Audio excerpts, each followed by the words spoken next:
नमस्कार स्टूडेंट्स।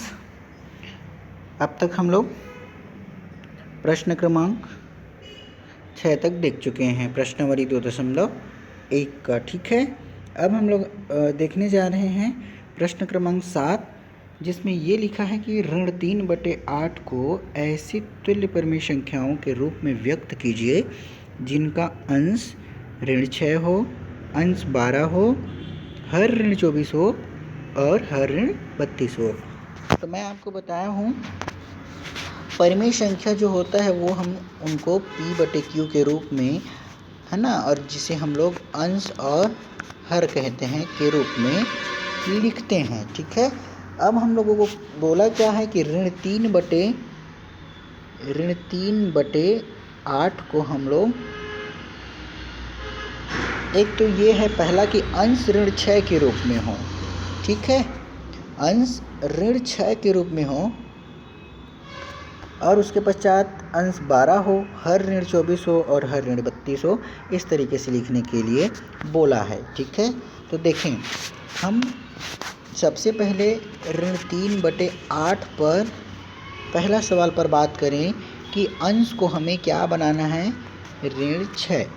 तो आप यहाँ पर ध्यान से देख रहे होंगे कि अंश को यदि मैं ऋण 6 बनाने के लिए बात करूं, ठीक है, तो मुझे कितने का गुणा करना पड़ेगा, यहाँ पर 2 का। ठीक है, क्योंकि यहाँ पर ऋण 3 है और उसे हम लोगों को ऋण 6 करने के लिए बोला है, और ऋण 3 है और ऋण 6 करना है, तो उसके लिए क्या करेंगे हम लोग, 2 से गुणा। अब आपको पता है कि यदि हम लोग 2 से गुणा अंश में करेंगे तो 2 का ही गुणा हर में भी करेंगे। ठीक है, तब ना हम लोगों का क्या है, मान जो है वो बैलेंस्ड रहेगा, तुल्य परिमेय संख्या के रूप में रहेगा। तो देखें, मैं क्या कर दूंगा, 2 गुणा 2/2 बराबर इस तरीके से। तो ये 3 दूनी 6 हो गया, तो अंश में आया 6 और ये 8 दूनी 16। तो पहला का आंसर हो जाएगा क्या, कुछ इस तरीके से। अब मैं यदि आपसे पूछूं कि हम कैसे जानेंगे कि 2 से 3 का गुणा करेंगे तो 6 आएगा, तो आपको क्या करना है, जैसे अंश यदि लाने के लिए बोले तो अंश को ही, अर्थात जैसे ऋण 6 है तो ऋण 6 को ही अंश से, मतलब यहाँ पर अंश क्या है, ऋण 3 से यदि भाग दे दोगे, ठीक है, तो 3 एकम 3 और 3 दूनी 6, और ये दोनों ऋणात्मक क्या हो जाएंगे, धनात्मक। तो +2, अर्थात 2/2 से हम लोगों को गुणा करेंगे तो क्या आएगा, ऋण 6/16। तो हम लोग कैसे जानेंगे कि 2 से गुणा करना है, तो आप ऋण 6 को ऋण 3 से भाग दे देना। यदि हमें यहाँ पर ये बोला जाता कि हमें क्या करना है, सपोज आपको ये बोल देते कि हमको हर को 16 बनाना है, हर को 16 बनाना है, मतलब आपको हर वाला मान को क्या कर दिया, बता दिया, तो आप यहाँ पर का जो हर दिया है 8, उससे भाग देते, तो 8 एकम 8 और 8 दूनी 16, इस तरीके से आपको मान पता चलता। तो हमें जो मान बनाना है, यदि हमको अंश बनाना है तो अंश को ही अंश वाले मान से हम लोग भाग देंगे, जैसे ऋण 6 को ही ऋण 3 से भाग दे देंगे, तब हमें ये पता चल जाएगा कि किस संख्या से हम उसका गुणा करें तो हमें वो संख्या प्राप्त होगा। ठीक है, इसके पश्चात यदि मैं आपको एक हर वाला मैं सवाल बना देता हूँ, बाकी आप 2 सवाल बनाकर देखिएगा। ठीक है, जैसे दूसरा सवाल जो है, अंश में 12 है, तो सीधा सीधा आप ऋण 3 में कितना का क्या करोगे, तो आप पहले ये चेक कर लीजिए कि मैं 12 है, तो 12 में 3 से भाग दोगे तो आपको पता चलेगा 3 एकम 3 और 3 चौके 12, 4/1 अर्थात ऋण 4, अर्थात आप ऋण 4 का गुणा किन से करोगे, ऋण 3/8 से, इस तरीके से। ठीक है, तो ये आपका आंसर आ जाएगा जो भी रहेगा। बिल्कुल वैसे ही प्रश्न क्रमांक 3, हर में हमको क्या लाना है, ऋण 24 लाना है। अब देखिए, ऋण 3/8 है और हमें हर में क्या लाना है, ऋण 24 लाना है। तो आपको क्या करना है, ऋण 24 को, चूँकि ये हर की जगह में है, आप इस हर से 8 से भाग दे दो, तो 8 एकम 8 और 8 दिया 24। तो हमें करना कितने का गुणा है, 3 का गुणा। अब मैं यदि 3 का गुणा किस में कर रहा हूँ, अंश में कर रहा हूँ, सॉरी हर में कर रहा हूँ, इस ऋण 3 का गुणा। ठीक है, तो मुझे ऋण 3 का गुणा किस में भी करना पड़ेगा, हर में भी। अब देखिए हर में हो गया तो अंश में भी करें, तो 8 तिया 24 ऋण 24 हो गया और 3 तिया 9, और दोनों देखिए ऋणात्मक है, अर्थात दोनों समान हैं। और समान होने की स्थिति में, अर्थात दोनों ऋणात्मक होने की स्थिति में जो 9 है वो क्या हो गया, धनात्मक हो गया बच्चों। ठीक है, तो इसका आंसर आ जाएगा 9 बटे ऋण 24, क्योंकि हमें यही बनाने के लिए बोला था। अब प्रश्न क्रमांक 4 में क्या बनाने के लिए बोला है, हर को ही हमको क्या करना है, ऋण 32 बनाना है। और हर को ऋण 32 बनाना है तो आपको करना कुछ नहीं है, ऋण 32 को आप 8 से भाग दे दो तो 8 चौक 32 होता है, तो ऋण 4 हो जाएगा। इसका मतलब आप ऋण 4 से गुणा करोगे तो वो जो मान रहेगा वो क्या हो जाएगा, वो मान रहेगा वो ऋण 32 अर्थात हर ऋण 32 वाला आ जाएगा। ठीक है, अब प्रश्न क्रमांक 8 पर चर्चा करें। यदि हम लोग ए का मान याद कीजिए, लिखा है यदि 5/11 व ए बटा ऋण 33 क्या हैं, तुल्य परिमेय संख्या हैं, तो हमको क्या करने बोला है, वो ए का मान ज्ञात कीजिए बोला है। देखें इधर ध्यान से देखिए, हमको तुल्य परिमेय संख्या के बारे में पता है कि वे संख्याएं जो आपस में जिनका भिन्नात्मक रूप क्या होता है, बराबर होता है, या परिमेय संख्या का जो रूप रहता है वो बराबर होता है, उसको हम लोग तुल्य परिमेय संख्या कहते हैं। और जब वो आपस में बराबर होगा तो प्रश्न क्रमांक पहला पर यदि मैं बात करूं 8वां का, तो देखें क्या लिखा है, 5/11 व ए बटा 33, और ये ऋण 33 है। यदि 5/11 व ए बटा ऋण 33 तुल्य परिमेय संख्या हो तो ए का मान ज्ञात कीजिए। अब आपको पता है यदि वो तुल्य परिमेय संख्या है तो 5/11 बराबर, क्योंकि ये बराबर होगा ही क्योंकि ये तुल्य है, इस तरीके से। अब आपको यहीं पर से करना क्या है बेटा, पक्षांतर करना है, अर्थात आपको तिर्यक गुणा करना है। जब भी दो अलग अलग पक्ष हों, जैसे ये लेफ्ट साइड है और ये राइट साइड है, और दोनों को यदि हम लोगों को पक्षांतर करना है तो आपस में क्या होता है बेटा, इन संख्याओं का इसका इसके साथ तिर्यक गुणा और इसका इनके साथ तिर्यक गुणा होता है। तो क्या हो जाएगा, 5 पहले 5 गुणा, अब देखिए 33 है लेकिन सामने में ऋण लगा इसलिए मैंने उसको कोष्टक में बंद कर दिया, ऋण 33 हो गया। ठीक है, और बराबर है तो हम लोग बराबर कर लिए। अब ये ए गुणा क्या हो जाएगा, 11 हो जाएगा। ठीक है, अब देखें हम लोग क्या करते हैं, ए का हमको मान निकालना है। अब यहाँ तक मान आ गया तो ए का मान निकालने के लिए इस ए को मैं क्या कर दूंगा, यहीं पे अकेले छोड़ दूंगा, और इस 11 को, ये वाले 11 को मैं पक्षांतर कर दूंगा।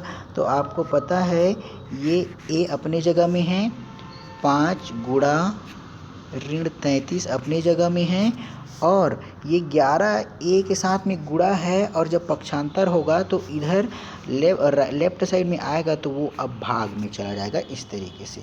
ठीक है, अब क्या करते हैं, ये देखिए 5 गुणा ऋण 33 और बटे में 11 है, तो 5 और 11 एक दूसरे से कैंसिल होगा क्या, नहीं, लेकिन 11 33 को कैंसिल कर सकता है, तो 11 एकम 11 और 11 तिया 33। ठीक है बच्चों, तो हमारे पास क्या बच गया, 5 गुणा ऋण 3 इस तरीके से बराबर ए, और 5 तिया क्या हो जाएगा 15, और 5 जो है वो धनात्मक है और 3 जो है वो ऋणात्मक है। एक धनात्मक और एक ऋणात्मक का जो मान आता है वो ऋणात्मक आता है, इसलिए ए का मान कितना आ जाएगा बच्चों, ऋण 15। तो इसी क्रम से हम लोगों को, या इसी तरीके से बाकी के प्रश्नों को हल करना है।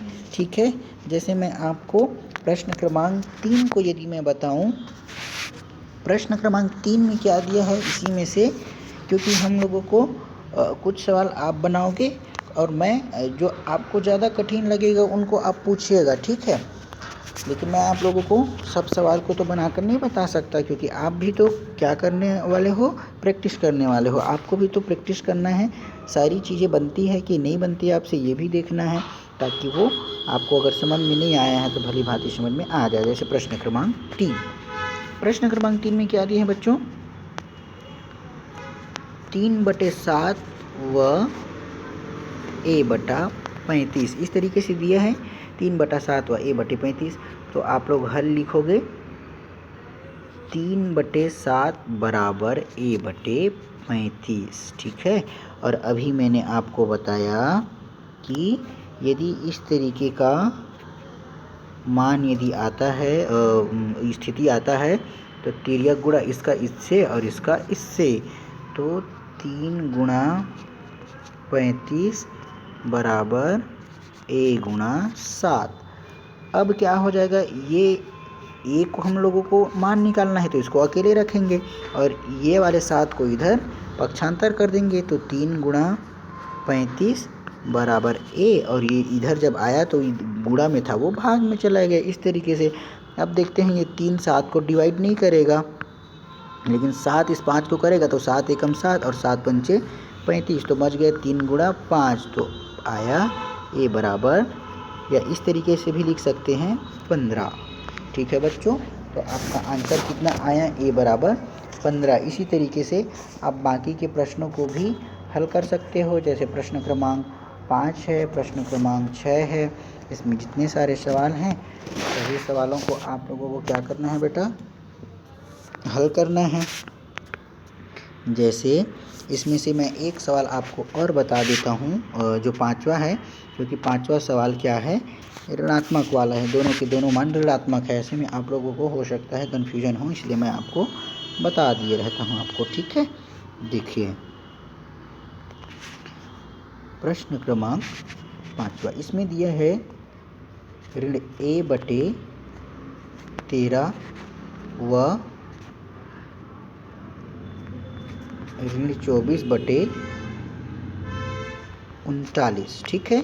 अब हम लोग करते क्या हैं, हर बार इनको मान को ऋण a/13 बराबर करते हैं, ऐसी कर रहे हैं ना, ऋण 24/39।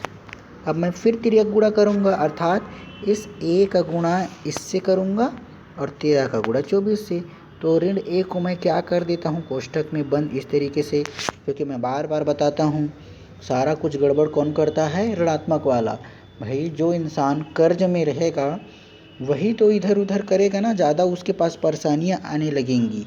जो आदमी ऋण से लदा रहेगा, ऋण का बोझ रहेगा, कर्ज रहेगा, वो क्या करेगा? जब उसको ज़रूरत पड़ेगा, उसको ज़रूरत की चीज़ें मिलेगी नहीं, है ना, उसके पास पैसों की कमी रहेगी या फिर जो भी है ना, ज़रूरतों की कमी रहेगी, तो वो क्या करेगा? वो कई प्रकार की विसंगति को पैदा करेगा। और हम लोग इसलिए कि वो ऐसी कोई परिस्थितियाँ या विसंगति पैदा ना करे, क्या कर देते हैं? बंद कर देते हैं कोष्ठक में, ठीक है बच्चों। उसी प्रकार ऋण ए को हमने कोष्ठक में बंद कर दिया। उसके पश्चात गुणा 39, बीच में बराबर है तो बराबर, और ऋण 24 या इसको भी हम लोग बंद कर देते हैं, गुणा 13। अब देखें ऋण ए है, ठीक है, ऋण ए तो है अपने जगह, लेकिन जो ये गुणा में इसके 39 है वो कहाँ चला जाएगा? क्योंकि हम लोगों को ए का मान याद करना है बच्चों, ठीक है। तो ये बराबर, अब ये ऋण 24 गुणा 13/39, क्योंकि मैं आपको भाग का भी जो पक्षांतर करने का भी एक बात बता दूं। पक्षांतर जब भी हम लोग करते हैं तो लेफ्ट साइड का यदि राइट साइड में जाता है तो जो धनात्मक चिन्ह रहता है वो ऋणात्मक में, और ऋणात्मक चिन्ह धनात्मक में बदल जाता है। बिल्कुल उसी प्रकार जो भाग वाला रहता है वो गुणा में, और गुणा जो रहता है वो भाग में बदल जाता है। इसीलिए यहाँ पर जो ऋण ए के साथ में 39 किसमें था? गुणा में था। ये देखिए ये गुणा में था और यहाँ पर आके इस भाग में क्या हो गया? कन्वर्ट हो गया। अब हम यदि देखेंगे तो ये जो 24 और 39 तो आपस में कैंसिल नहीं होते, लेकिन ये 13 और 39 कैंसिल होता है। तो 13 एकम 13 और 13 तिया 39, तो ऊपर में क्या बच गया? ऋण 24 गुणा 1/3, इस तरीके से बच गया। अब फिर 3, ये तो एक तो अब हट जाएगा, लेकिन ये 3 एकम 3 और 3 अट्ठे 24, तो कितना हो गया? ऋण 8/1 या ऋण 8। ठीक है, यहाँ तक समझ में आया सब लोगों को। अब देखें ए का जो मान है वो कितना आया, ऋण ए बराबर ऋण 8, और ये वाला ऋण जब पक्षांतर होके इधर जाएगा तो ए बराबर ऋण 8/1 ऋण इस तरीके से होगा, और ये कैंसिल हो जाएगा। तो ए बराबर कितना आ जाएगा बच्चों, ए बराबर 8। ठीक है, तो यही आपका आंसर होगा बच्चों। और आगे आप लोग प्रश्न इसी का जो प्रश्न क्रमांक 2 है और 4 है, उन दोनों प्रश्न को बनाकर देखिएगा आप, समझ में ना आए तो पूछिएगा। ठीक है, और आगे हम लोग इसी क्रम में प्रश्न को बनाते चले जाएंगे, और अगले क्रम में हम लोग पढ़ने वाले हैं प्रश्नावली 2.2 में परिमेय संख्याओं को संख्या रेखा पर किस तरीके से दर्शाया जाता है। ठीक है बच्चों, तो बाकी पढ़ेंगे इसके अगले भाग में। धन्यवाद।